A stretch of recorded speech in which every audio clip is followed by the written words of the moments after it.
Good morning दोस्तों, कैसे हैं आप सभी। मैं उम्मीद करती हूँ आप सभी लोग अच्छे होंगे, स्वस्थ होंगे और अपनी पढ़ाई भी अच्छे से बेहतरीन तरीके से शिद्दत और ईमानदारी के साथ कर रहे होंगे। तो चलो फटाफट से शुरू कर देते हैं आज की हमारी करंट अफेयर्स की क्लास को, जहां पर हम करंट अफेयर्स के बिल्कुल सही बात 10 इंपॉर्टेंट क्वेश्चंस को मात्र 10 मिनट में कवर करेंगे। आज का हमारा पहला क्वेश्चन ये रहा। क्या पूछा आप लोगों से कि recently who has handed over the investigation of country's first bioterrorism related case to NIA, यानी कि हाल ही में देश के पहले जैविक आतंकवाद से संबंधित मामले की जांच एनआईए को किसने सौंपी। अच्छा, सारी बात समझते हैं डिटेल में, बिल्कुल इस क्वेश्चन को समझेंगे। आप लोगों को पता ही होगा, भले ही हम 10 मिनट में क्लास करते हैं, लेकिन 10 मिनट में सिर्फ क्वेश्चन आंसर नहीं, उससे रिलेटेड सारी एक्स्ट्रा इन्फॉर्मेशन भी हम कवर करते हुए चलते हैं। तो ये जो इन्वेस्टिगेशन है ये सौंपी गुजरात एटीएस यानी कि एंटी टेररिज्म स्क्वाड ने, एटीएस यानी कि एंटी टेररिज्म स्क्वाड ने ये अपनी इन्वेस्टिगेशन सौंपी। इन्वेस्टिगेशन क्या थी? इन्वेस्टिगेशन ये थी कि हैदराबाद में बेस्ड एक डॉक्टर था। वो डॉक्टर क्या कर रहा था? जो कैस्टोर यानी कि जो अरंडी होती है, अरंडी के बीज को वो यूज कर रहा था हथियार के रूप में। अरंडी के बीज में एक राइसिन नाम का टॉक्सिक पदार्थ होता है। वो उस टॉक्सिक पदार्थ को हथियार बनाना चाहता था, बायोटेररिज्म बनाना चाहता था, जिसको गुजरात एटीएस ने पकड़ लिया और अपनी ये रिपोर्ट दे दी है एनआईए को। अब आपके दिमाग में यहां पर एक और बात घूम रही होगी कि ये एनआईए क्या है? ये है हमारा नेशनल इन्वेस्टिगेशन एजेंसी।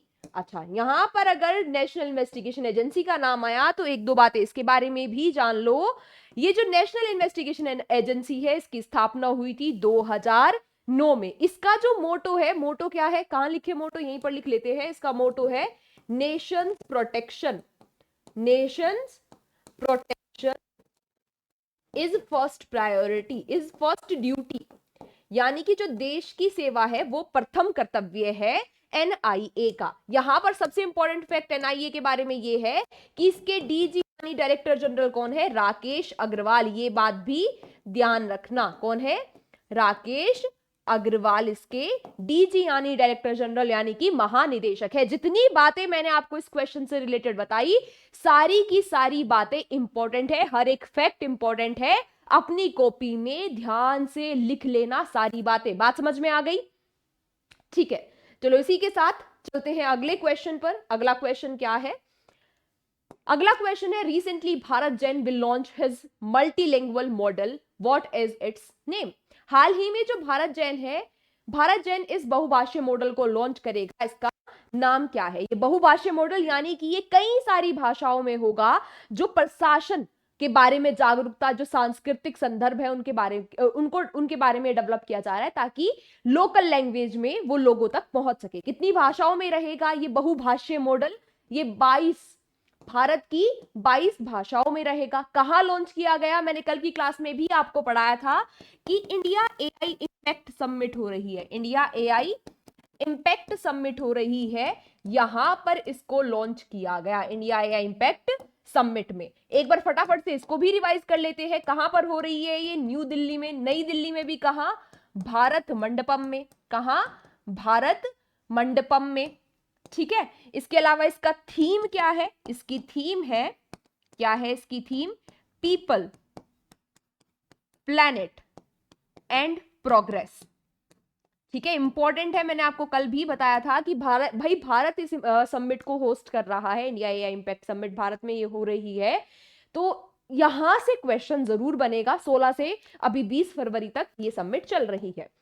नेक्स्ट आपसे क्या पूछा गया कि recently prime minister Narendra Modi has inaugurated Kumar Bhaskar Verma Setu, it is built on which river. अभी हाल ही में जो हमारे प्रधानमंत्री नरेंद्र मोदी जी है, इन्होंने कुमार भास्कर वर्मा सेतु का उद्घाटन किया। आपसे पूछ रहा है कि ये किस नदी के ऊपर बना है? तो देखो, ये जो सेतु बना है ये ब्रह्मपुत्रा रिवर के ऊपर बना हुआ है। कहां पर? असम। असम में भी कहा, गुवाहाटी में। असम में भी कहा, गुवाहाटी में ये सेतु का अभी निर्माण हुआ है, जो कि 1.24 किलोमीटर लंबा है। एक कॉरिडोर है जो कि 8.4 किलोमीटर लंबा है, जिसको बनने में 3030 करोड़ डॉलर लग रहे हैं। उसी का ये पार्ट है, ये ब्रिज 1.24 किलोमीटर जो लंबा है। कहां पर बन रहा है? असम में, असम के गुवाहाटी में। इससे जो गुवाहाटी में कामाख्या देवी टेम्पल है, जो कामाख्या देवी जी का टेम्पल है, वहां पर जाने वाले तीर्थ यात्रियों को क्या होगा? आसानी होगी मंदिर तक पहुंचने में इस ब्रिज के बनने के बाद। समझे? ठीक है।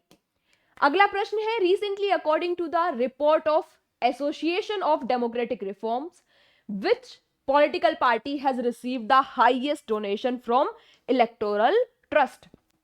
तो अभी हाल ही में एक एसोसिएशन फॉर डेमोक्रेटिक रिफॉर्म्स की एक रिपोर्ट आई। इस रिपोर्ट के अनुसार वो कौन सी पार्टी है जिसको सबसे ज्यादा इलेक्टोरल ट्रस्ट मिला है, यानी कि जो एनजीओ वगैरह होते हैं उन्होंने सबसे ज्यादा डोनेशन किस पार्टी को दी है।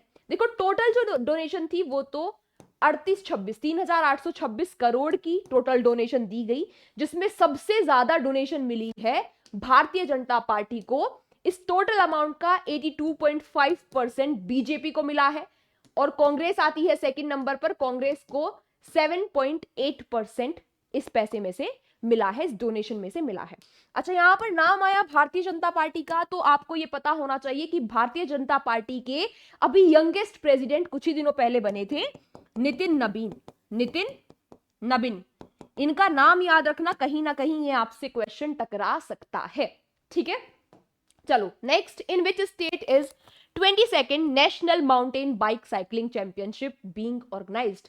अभी हाल ही में 22वीं राष्ट्रीय माउंटेन बाइक साइकिलिंग चैंपियनशिप किस राज्य में आयोजित की जा रही है? तो ये जो साइकिलिंग है, ये चैंपियनशिप आयोजित की जा रही है अरुणाचल प्रदेश के रोइंग में।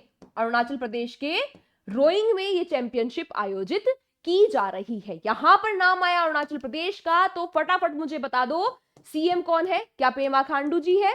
जी हां, बिल्कुल सही, पेमा खांडू यहां पर सीएम है, और गवर्नर है केटी पटनायक। केटी पटनायक गवर्नर है। ईटानगर यहां की कैपिटल है। अगला प्रश्न, which state police has launched operation cyber कवच अगेंस्ट साइबर क्रिमिनल्स? किस राज्य की पुलिस ने साइबर अपराधियों के खिलाफ साइबर कवच शुरू किया है? यानी कि ऑब्वियसली जो साइबर क्राइम्स होते हैं उनको रोकने के लिए ये साइबर कवच ऑपरेशन शुरू किया गया। कहां पर शुरू किया गया? हिंट दूं, आप स्टेट का नाम गैस करना। वही राज्य है जिसकी कैपिटल है भुवनेश्वर।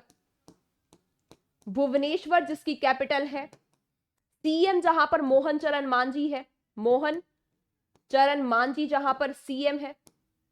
गवर्नर जहां के हरि बाबू कामपति जी है। हरि बाबू कामपति जी जहां के गवर्नर है। कौन सा राज्य है? बिल्कुल सही बात, Odisha.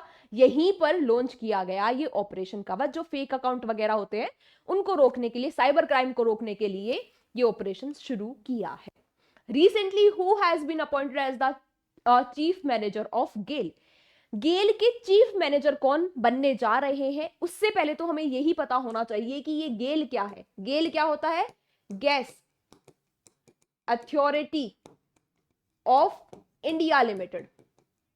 Gas authority of India limited है गेल, जिसके मैनेजिंग चीफ मैनेजर जो है वो बनने जा रहे हैं 1 मार्च 2026 से दीपक गुप्ता।